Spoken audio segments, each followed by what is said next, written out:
Հաջորդ տարվանից 200,000 դրամ եւ ավելի աշխատավարձ ստացող քաղաքացիների հարկային բեռը ամենայն հավանականությամբ կավելանա առողջապահական ապահովագրական ծրագրի շրջանակում։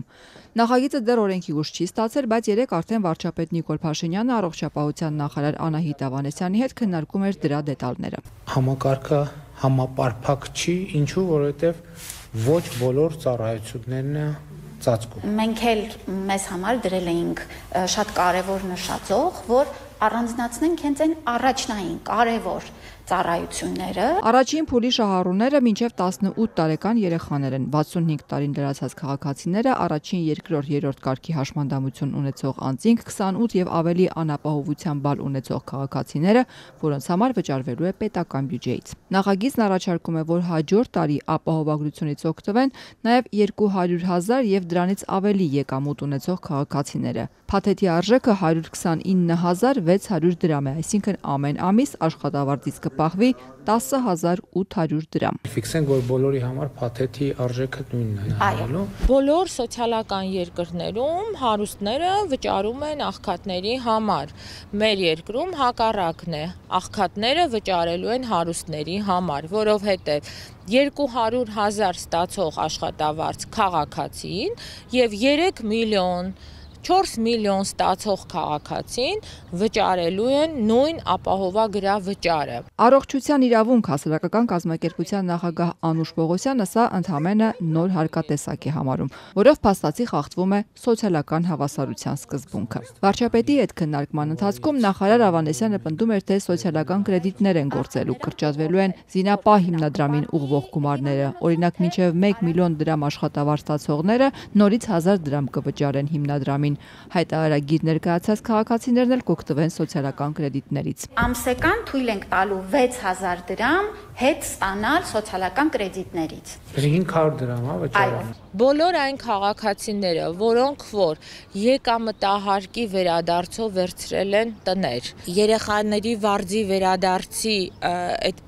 գործընթացը հետվճարը, նրանք այլևս չեն կարողանալու օգտվել այդ հետվճարից, այսինքն այդ 500 դրամ վճարելու սիմվոլիզմը վերաբերվելու է մաքսիմում 5-6% քաղաքացիներին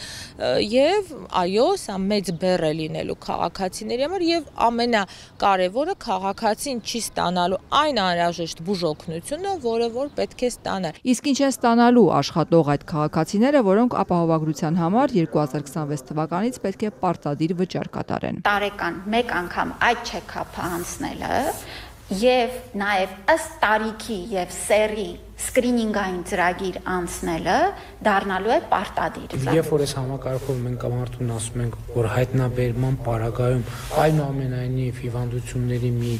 չափաբաժին կա, որը համակարգը իր վրա կվերցնի բեռը, մարդը ավելի մեծ վստահություն է ստանում։ Փորձագետն այստեղ էլ է մանիպուլյացիա տեսնում։ Նախ նոր ծառայություններ մշակված չեն։ Ճիշտ այն ծառայություններն են, որոնք քաղաքացիները հիմա էլ ստանում են առաջնային բժշկական օղակներում, պոլիկլինիկաներում։ Օրինակ վճարելու ենք շտապ եւ անհետաձգելի բժշկական օգնության համար, որը այս պահին պետական պատվերով է, վճարելու ենք որոշակի քանակով դեղորայքի համար, վճարելու ենք սկրինինգների համար, որը այս պահին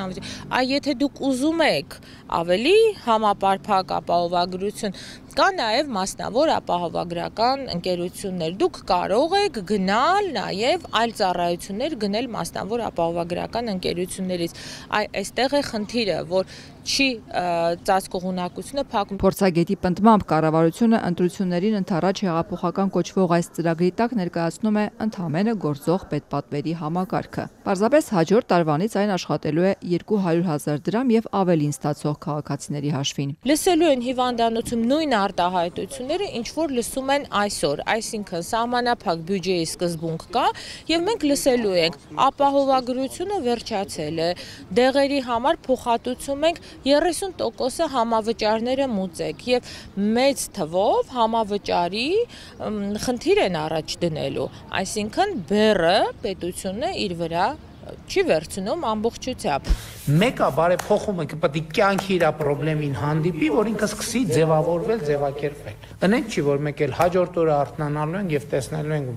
որ մեր առողջապահական համակարգը, մենթալիտետը, հարաբերությունները ամեն ինչ փոխվեցին։ Վարչապետ Փաշինյանը չի էլ բացառում, որ խնդիրներ կլինեն, բայց հետքայլ չի տեսնում։ Ավելին 2028-ից առողջապահական փաթեթի գինը կբարձրանա։ Քաղաքացիները 129,600-ի փոխարեն տարեկան 164,400 դրամ կվճարեն կամ ամիսը 13,700 դրամ։ Նախարարության հաշվարկներով մինչև 2029 թվականը բնակչության 85%-ը պետք է ապահովագրական փաթեթ ունենա։